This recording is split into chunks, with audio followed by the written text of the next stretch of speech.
نحمده ونستعينه ونستغفره ونؤمن به ونتوكل عليه ونعوذ بالله من شرور أنفسنا ومن سيئات أعمالنا من يهده الله فلا مضل له ومن يضلل فلا هادي له وأشهد أن لا إله إلا الله وحده لا شريك له وأشهد أن محمدا عبده ورسوله يا أيها الذين آمنوا اتقوا الله حق تقاته ولا تموتن إلا وأنتم مسلمون يا أيها الناس اتقوا ربكم الذي خلقكم من نفس واحدة وخلق منها زوجها وبث منهما رجالا كثيرا ونساء واتقوا الله الذي تساءلون به والأرحام إن الله كان عليكم رقيبا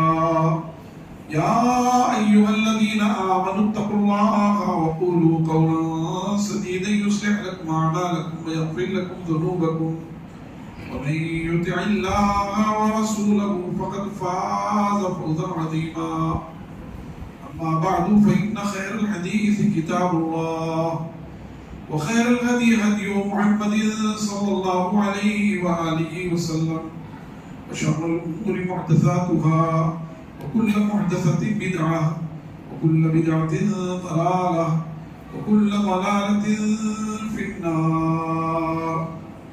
أعوذ بالله السميع العليم من الشيطان الرجيم من همزه ونفخه ونفثه.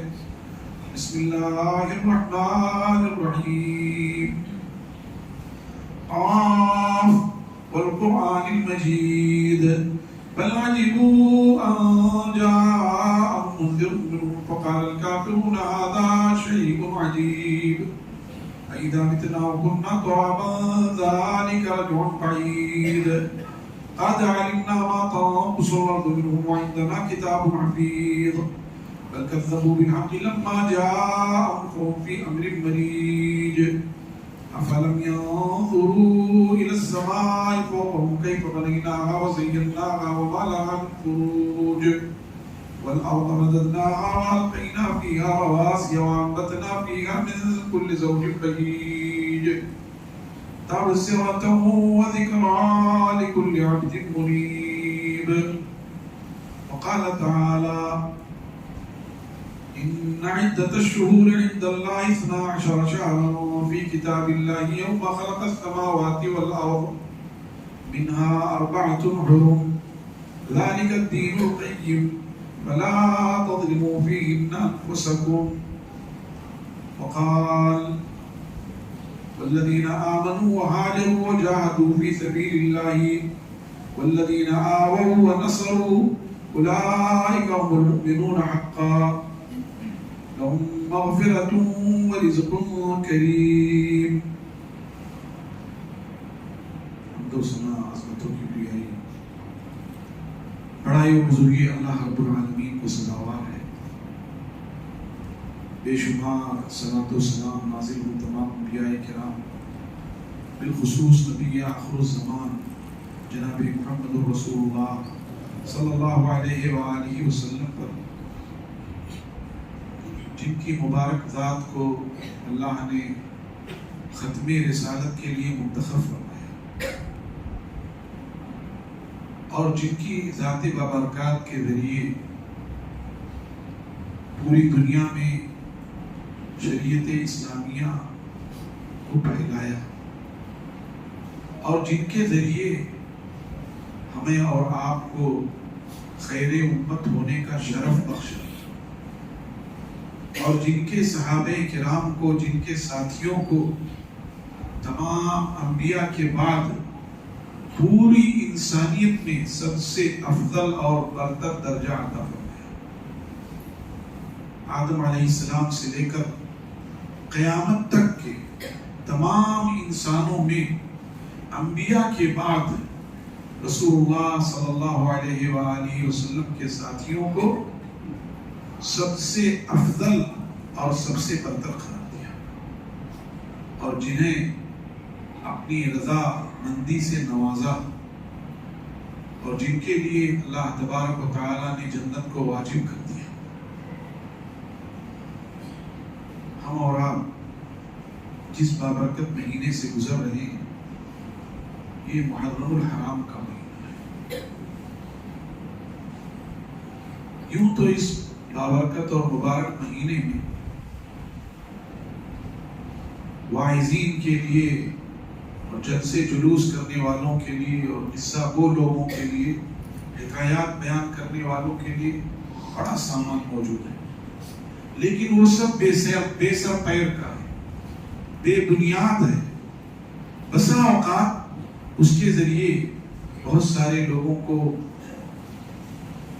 گمراہی کے دلدل میں جا کے گرنا ہوتا ہے، اور بہت سے بدبخت تو ایسے ہیں جو اسلام کی بنیادوں کو ہلا دینا چاہتے ہیں، جن کے ذریعے سے اسلام پوری دنیا میں پھیلا، ان کی عزت و ناموس کو تار تار کر دینا چاہتے ہیں، انہیں اپنے سب و شتم کا نشانہ بناتے ہیں. اور اس پر حیرت کی بات یہ ہوتی ہے کہ ان بدقسمت لوگوں کے ساتھ ساتھ وہ لوگ جو اپنے آپ کو اہل سنت و جماعت ہونے کا دعویٰ کرتے ہیں، جو بڑی جماعتوں کے ذمہ دار بنتے ہیں، جن کے پیچھے مریدین کی ایک لمبی کھیپ ہوتی ہے، وہ بھی ان صحابہ کرام کو سب و شتم کا نشانہ بناتے ہیں.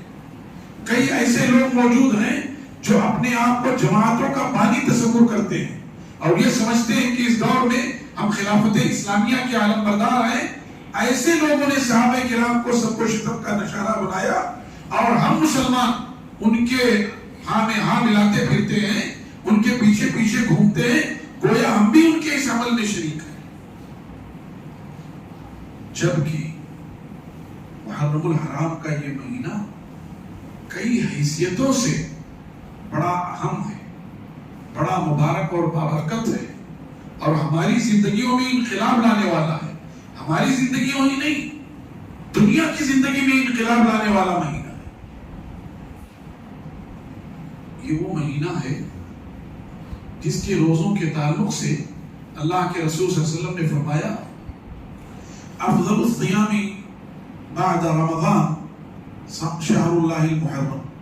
مسلم شریف کی روایت ہے کہ رمضان مبارک کے روزوں کے بعد پھر تمام نفلی روزوں میں سب سے افضل روزے محرم الحرام کے روزے ہیں، عاشورہ کے روزے.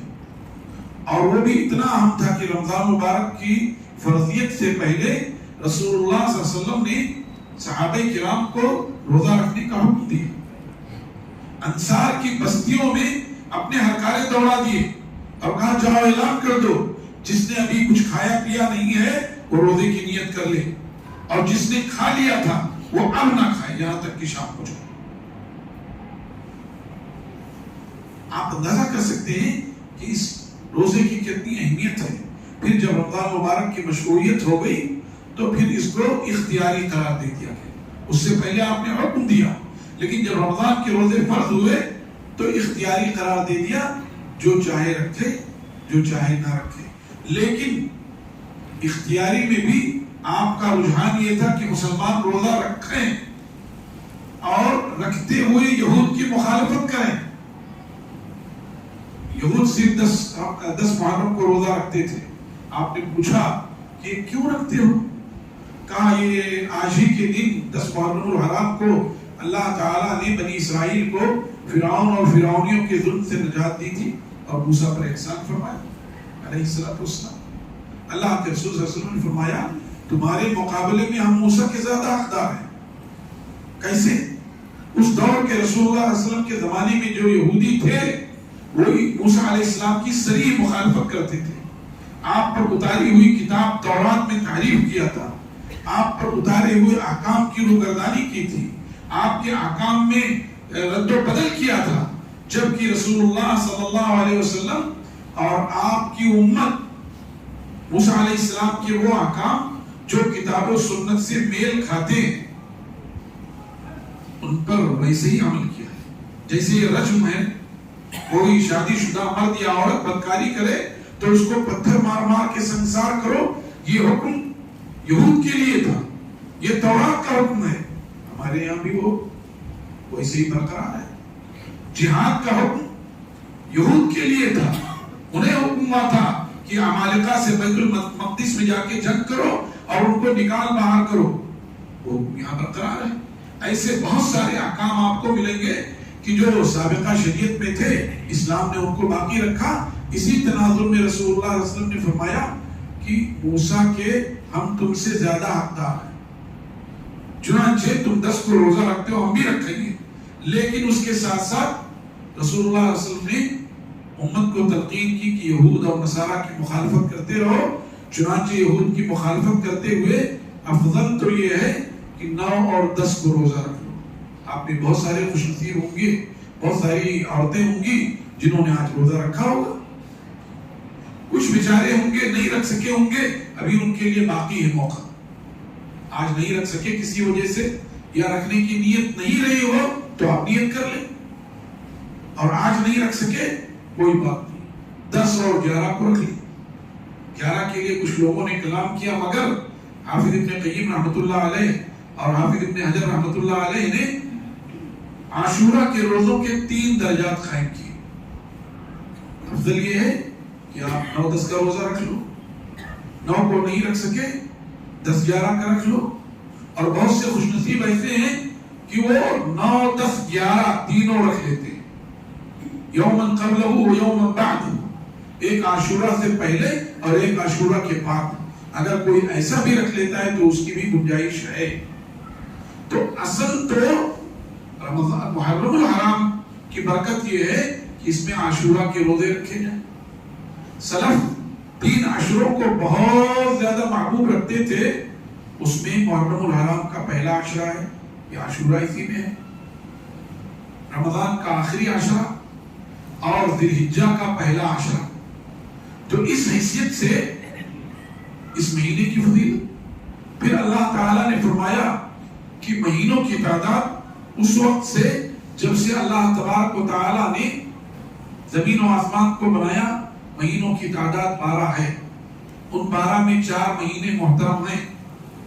یوں تو کسی بھی دن میں اپنے اوپر ظلم کرنا حرام ہے، اور ظلم کرنے سے مراد گناہ، عصیان، نافرمانی ہے۔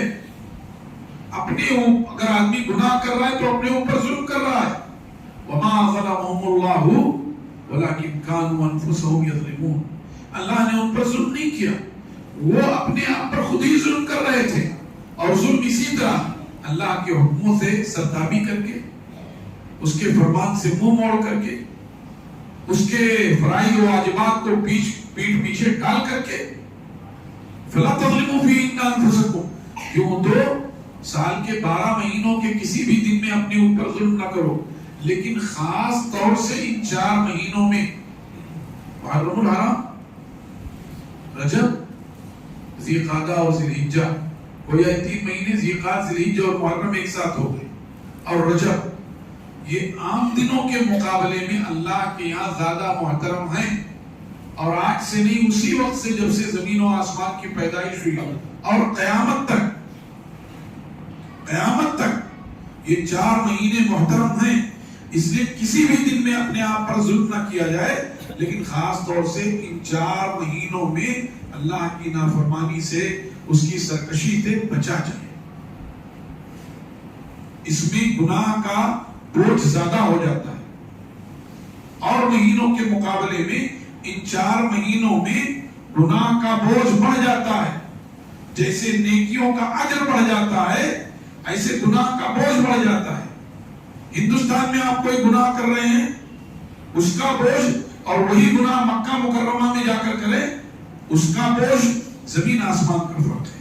ہندوستان میں کوئی نیکی کر رہے ہیں مالیگاؤں میں، اور مدینہ طیبہ یا مکہ مکرمہ میں وہی نیکی کر رہے ہیں، تو دونوں کے اجر و ثواب میں زمین آسمان کا فرق ہے۔ یہاں 2 رکعت پڑھتے ہیں، 2 رکعت، مکہ مکرمہ میں 2 رکعت پڑھا 1 لاکھ سے زیادہ ہو گیا، مدینہ طیبہ میں پڑھا 1000 ہو گیا۔ ایسے ہی بہت سارے دن اللہ کے ہاں ایسے ہیں کہ ان میں اجر و ثواب بھی بڑھ جاتا ہے اور گناہ کا بوجھ بھی بڑھ جاتا ہے۔ تو محرم الحرام کو اس حیثیت سے سمجھنا چاہیے، یہ پہلی پوزیشن۔ دوسری بات یہ ہے کہ یہی بابرکت مہینہ ہے جس سے سے ایک بڑی تاریخ کی یاد آتی ہے جس نے انسانیت کا دھارا اور انسانیت کا رخ موڑ دیا. رسول اللہ صلی اللہ علیہ وسلم کی بعثت ہوئی, دنیا کی جو حالت تھی آپ سب جانتے ہیں. اللہ کے رسول صلی اللہ علیہ وسلم نے مکہ مکرمہ میں توحید کا اعلان فرمایا. وہ جو کل تک آپ کو امین اور صادق کہتے تھے, مجنون, دیوانہ اور کاہن کہنے لگے. وہ جو آپ کو اپنی آنکھوں پہ بٹھاتے تھے, آج آپ کو اپنے پیروں سے رونق دینا چاہ رہے تھے. وہ جو آپ کو اپنے معاملات میں فیصل بناتے تھے, آپ کے پیٹھ پیچھے آپ کی برائی کیا کرتے تھے اور آپ کے ساتھیوں کو طرح طرح سے ستاتے تھے, چٹائی میں لپیٹ کر دھواں دیتے تھے, تپتی ریت پر لٹا کر اوپر سے بھاری پتھر رکھ دیتے تھے. بے تحاشا مارتے مارتے عمر ابن خطاب جیسا آدمی تھک جاتا, کہتا رک, آرام کر لوں, پھر ماروں گا, اور پھر مارتا تھا. مارتے تھے, اور اس وقت جو مارتا تھا اسلام لے آئے تو افضل ترین ہو گئے. اس وقت جب کفر میں تھے تو عمر مارتا تھا, اور مردوں کو نہیں, عورت لبینا جیسی خاتون, سعید اور نیک بخت خاتون کو مارتے مارتے عمر تھک جاتے تو کہتے رک جا, آرام کر لوں, دم ہو جائے تو پھر مارتا ہوں. ایسے حالات بنے, اور رسول اللہ صلی اللہ علیہ وسلم کے لیے دار الندوہ میں قریش کی پارلیمنٹ میں فیصلہ ہوا کہ پہلے تو یہ ہوا کہ یا تو ان کو قید کر دیا جائے یا ان کو جلا وطن کر دیا جائے. لیکن ابلیس ایک نجدی شیخ کی صورت میں چلاتا رہا ہے, یہ کوئی رائے نہیں ہوئی. قید کرو گے تو اس کا رب اس کو چھڑا لے گا, اس کے ساتھی چھڑا لے جائیں گے. جلا وطن کر دو گے تو اس کے زبان کی جو شیرینی ہے اور اس کے کلام کی جو معنویت ہے, لوگ اس کے گرویدہ ہو جاتے ہیں, سب مل کر کے آئیں گے اور مکہ فتح کر لیں گے, تم کو نکال باہر کر دیں گے.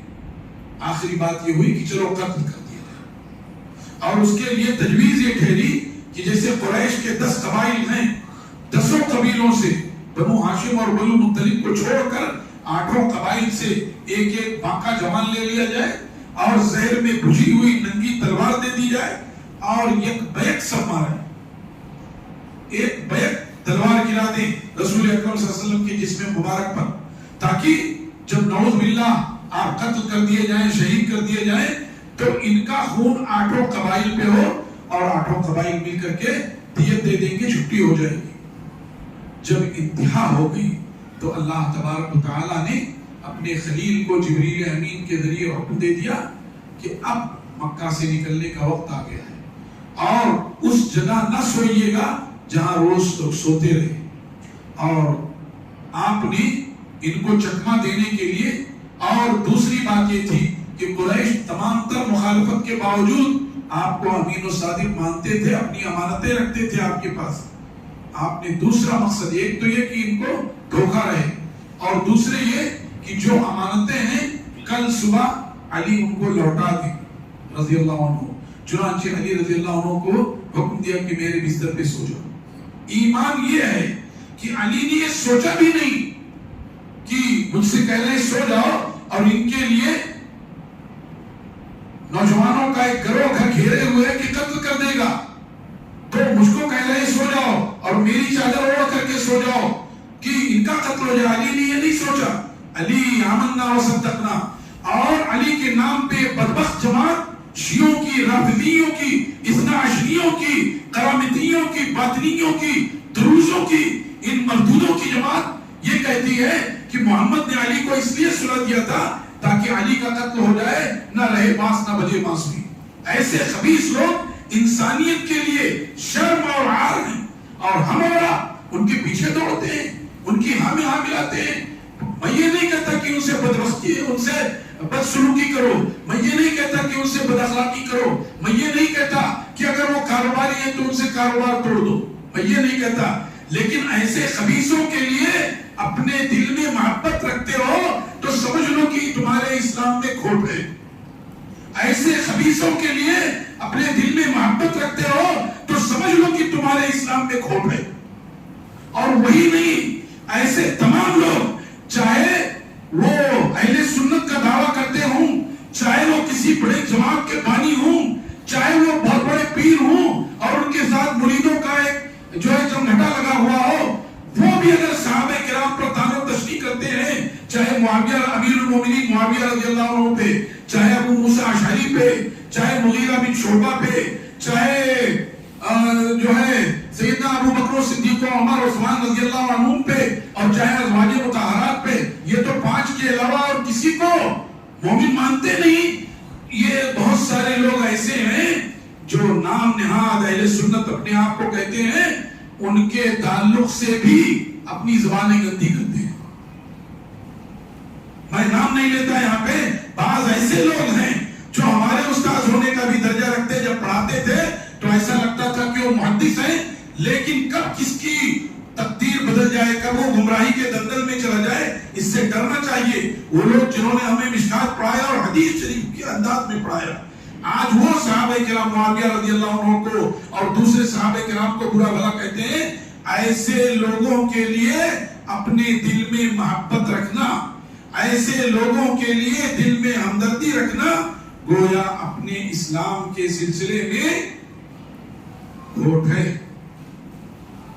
انہوں نے کس ماحول میں ہجرت کیا اور کس ماحول میں رسول اللہ صلی اللہ علیہ وسلم کا ساتھ دیا، قرآن پاک کا بیان سنیے۔ قرآن پاک نے کیا کہا؟ والذین آمنوا وہاجروا وجاہدوا، وہ لوگ جو ایمان لائے اور جنہوں نے ہجرت کی اور اللہ کے راستے میں جہاد کیا، والذین آووا ونصروا، اور وہ لوگ جنہوں نے لٹے پٹے مہاجرین کو تہی دست اور بے سر و مایہ اور غریب اور فقیر ان مہاجرین کو جنہوں نے پناہ دیا، والذین آووا ونصروا، اور جنہوں نے ان کی مدد کی اور محمد رسول اللہ صلی اللہ علیہ وسلم کی مدد کی، قرآن پاک نے کیا بشارت دی؟ اولئک هم المؤمنون حقا، یہی وہ لوگ ہیں جو حقیقی معنوں میں مومن ہیں۔ یہ صحابہ کرام ہیں جو حقیقی معنوں میں مومن ہیں، اور اگر انہیں کوئی ان کے ایمان میں شبہ کرے تو وہ مومن نہیں ہوا۔ جو حقیقی مومنین کے بارے میں شک و ریب کرے وہ مومن نہیں ہوا۔ اور آگے کیا کہا؟ لہم مغفرۃ ورزق کریم، ان کے لیے مغفرت ہے اور عزت والی روزی ہے۔ تو یہ مہینہ شیعہ حضرات تو یہ پورا عشرہ جو ہے وہ گالی گلوچ اور تبرہ اور تشنیع میں گزارتے ہی ہیں۔ بہت سارے سنی بھی ان صحابہ کرام کو برا بھلا کہتے ہیں۔ اگر ان کے درمیان ابھی کہہ دیجئے کہ جو ہے امیر المومنین، وہ امیر سے آگے ان کو سننا نہیں چاہتے کہ وہ شام کے امیر تھے۔ حقیقت یہ ہے خلفائے راشدین کے بعد جس شخصیت نے امت کو متحد کیا وہ امیر المومنین معاویہ رضی اللہ عنہ تھے۔ اسی لیے سن 41 ہجری کو عام الجماع کہا جاتا ہے۔ اگر آپ امیر المومنین معاویہ رضی اللہ عنہ کہہ دیجئے، ان کے فرزند یزید کو رحمت اللہ علیہ کہہ دیجئے، ابو موسیٰ اشعری اور دوسرے لوگوں کو تو چراغ ہو جاتے ہیں۔ میرے بھائیوں ذرا سوچو تو کس تناظر میں، کس ماحول میں وہ اسلام لائے، اسلام کا کلمہ بلند کیا، اسلام کے لیے اپنا سب کچھ قربان کیا، ہجرت کی۔ ہجرت کرنا آسان نہیں تھا، ہجرت کیا انہوں نے، یہاں تک کہ کہہ دیا گیا کہ فتح مکہ کے بعد ہجرت کا وہ مقام اور وہ اجر باقی نہیں رہا، لا ہجرت بعد الفتح، کیونکہ اب مکہ مکرمہ دار الاسلام ہو چکا تھا۔ پہلے دار الکفر تھا، ابھی دار الاسلام ہو چکا تھا، اور وہ آزمائش نہیں رہ گئی جو پہلے تھی، ورنہ ہجرت کا حکم آج بھی باقی ہے۔ اور ہجرت پر میں بتا دوں، ہجرت یہی نہیں کہ وطن چھوڑ دیجئے، یہ ہجرت ہو گئی۔ ہجرت یہ بھی ہے کہ جو غلط کام ہے اسے چھوڑ دیجئے، ہجرت کا ثواب ملے گا۔ اللہ کے رسول صلی اللہ علیہ وسلم فرماتے ہیں المسلم من سلم المسلمون من لسانه ويده والمهاجر من هجر ما نهى الله عنه۔ حقیقی مسلمان تو وہ ہے کہ دوسرے مسلمان اس کی زبان سے اور اس کے ہاتھ سے محفوظ رہیں۔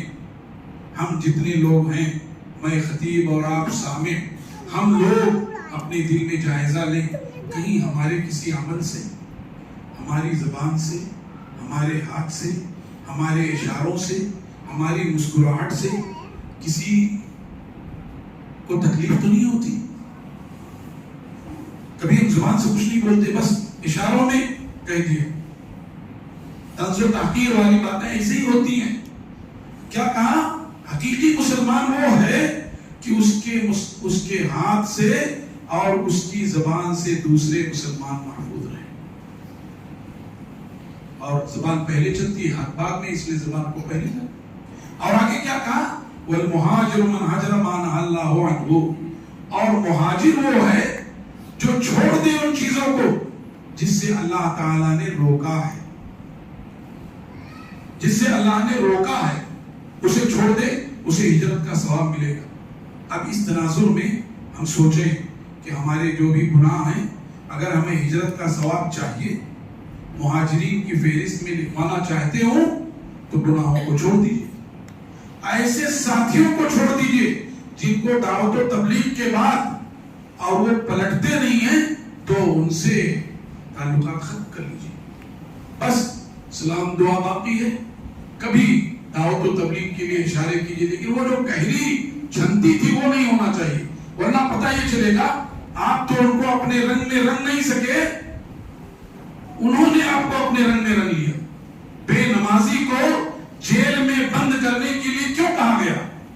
اس لیے کہ بے نمازی نمازی کو ارے یار بیٹھو چائے پیتے ابھی چل رہے ہیں، ہوٹل والے نے چائے 2 منٹ کے بعد 5 منٹ میں دی، چائے پیتے پلاتے جماعت اچھا ٹھیک ہے پھر گھر پہ پڑھ لیں گے، اب وہ کام پہ کام آتا گیا، نماز چلی گئی۔ اس بے نمازی نے اس نمازی کو ڈال دیا، گویا یہ بہت بڑا متعدی بیماری ہوئی، کھجلی ہے یہ امت کے لیے، بے نمازی جو ہے وہ امت کے لیے کھجلی ہے، کہ جیسے کھجلی کی جو ہے نمی کسی کو لگ جائے اس کو کھجلی ہو جاتی ہے، ایسے ہی اسی لیے حکم ہے کہ بے نمازی کو قید کر دو۔ تو میں یہ کہہ رہا تھا ہجرت میں یہ چیز بھی ہے کہ آپ اپنے ساتھی کو بارہا سمجھا رہے ہیں مگر وہ اپنے ڈرنے پر ہے، تو دھیرے دھیرے آپ اپنا بوریا بستر اس سے سمیٹ لیجیے، بس سلام دعا باقی ہے مسلمان ہونے کے ناطے، ورنہ کبھی کبھار اس کو سمجھا کے چھوڑیے، ورنہ وہ آپ کو اپنے رنگ میں رنگ لے گا۔ تو ہجرت کا اگر ثواب چاہیے تو ایک یہ بھی ہے، ایک وطن کی ہجرت، ایک گناہوں کی ہجرت ہے۔ تو ایک یہ مہینہ جو ہے ہجرت والا، اس حیثیت سے اسلامی تاریخ میں اس مہینے کی بڑی عظمت ہے۔ یوں رسول اللہ صلی اللہ علیہ وسلم کی ہجرت ربیع الاول میں ہوئی، لیکن ہجری سال کی ابتدا کب سے ہو، اس میں صحابہ کرام مشورہ کرنے لگے، تو یہ ہوا کہ حج میں سارا عالم اسلام جمع ہوتا ہے اور وہیں اعلان ہوگا، اور ذی الحجہ کے بعد پہلا مہینہ محرم وہی ہجری سال کی ابتدا ہو جائے۔ دوسری حیثیت یہ ہوئی۔ تیسری حیثیت وقت ہو چکا، تیسری حیثیت یہ ہے کہ ہماری زندگی کا ایک سال گزر گیا۔ پچھلے سال محرم میں ہم 1444 میں داخل ہوئے تھے، اس سال محرم میں ہم 1445 میں داخل ہو گئے، یعنی رسول اللہ علیہ وسلم کی ہجرت کو 1444 سال گزر کر کے 45واں سال لگ گیا۔ یہ ایک سال گزر گیا، اس ایک سال میں ہم نے کیا کیا؟ یہ صحیح ہے، ایک دکان تھی وہ 2 ہو گئی، 2 نہیں کر سکے لیکن ایک دکان سے تھوڑا آگے بڑھا لے گئے، کوئی پلاٹ خرید لیا۔ یہ صحیح ہے کہ 2 بچوں کی شادی کر لی، یہ بھی صحیح ہے کہ کچھ اور بھی ترقی ہو گئی، لیکن جو اصل ترقی ہے، جس کے لیے یہ دنیا بنائی گئی، جس کو کارگاہ قرار دیا گیا، جو میدان عمل ٹھہرا، اس دنیا میں اس میدان عمل میں رہ کر ہم نے وہاں کے لیے کیا کیا، یہ اصل سوچنے کی چیز ہے۔ یہ پورا ایک سال گزار لیا ہم نے، ساری ترقیاں ہمیں مبارک ہوں، آپ کو مبارک ہوں، لیکن دینی طور پہ ہم نے کتنی ترقی کی، ہم نے کتنے لوگوں کو راہ راست پہنچایا، ہم نے کتنے غیر مسلموں کو اسلام کا صحیح پیغام سنایا، ہم نے کتنے نوافل کا اہتمام کیا، ہم نے تلاوت قرآن پاک کے سلسلے میں کیا پیغام اور کیا منصوبہ بنایا، ہم نے اور نیکی کے کاموں کے لیے کیا ترتیب دی۔ اپنے ہر کام کے لیے ہم ترتیب دیے رہتے ہیں، نیکی کے کام کے لیے ہم نے کیا ترتیب دی۔ تو یہ محرم الحرام کا مہینہ ہمارے محاسبے کا، ہمارے جائزہ لینے کا مہینہ ہے۔ بس 2-3 باتیں یہی میں نے کہی، ایک تو یہ کہ اس کی شرعی حیثیت کیا ہے، اس میں روزے رکھیں، آج نہیں رکھ سکے کل پرسوں رکھ لیجئے، اور نیکی کے کام کیجئے، اور پورے سال گناہوں سے بچیں، لیکن خاص طور سے ان 4 مہینوں میں۔ پھر محرم الحرام ہمیں ہجرت کی یاد دلاتا، اور ہجرت پر بات ہوتی ہے تو بات بڑی لمبی جاتی ہے، اور صحابہ کرام کے واقعات سن کے آدمی ایسا نہیں ہو سکتا کہ نہ رو پڑے نہ عقیدہ ہو، لیکن وقت نہیں، ورنہ میں تفصیل سے وہ بات رکھتا کہ ہم بھی اپنے ایمان کا جائزہ لیں. انہوں نے دین کی خاطر، ایمان کی خاطر یہ قربانیاں دی، ہم کتنی قربانی دے رہے ہیں. اور تیسری چیز یہ ہے کہ اپنا جائزہ اور اپنا محاسبہ کیجیے. اللہ سے دعا ہے کہ اللہ تعالیٰ پچھلے سال کی خامیوں اور غلطیوں کو معاف فرما کر نئے سال میں ہمیں بہت ساری نیکیاں کرنے کی توفیق عطا فرمائے. نئے سال کو ہمیں حقیقی معنوں میں دین کے مطابق گزارنے کی توفیق عطا فرمائے. اللہ ہم سب سے راضی ہو، ہم سب کو حسن عمل اور حسن خاتمہ کی توفیق عطا فرمائے. سبحان ربک رب العزت عما یصفون وسلام علی المرسلین والحمد للہ رب العالمین.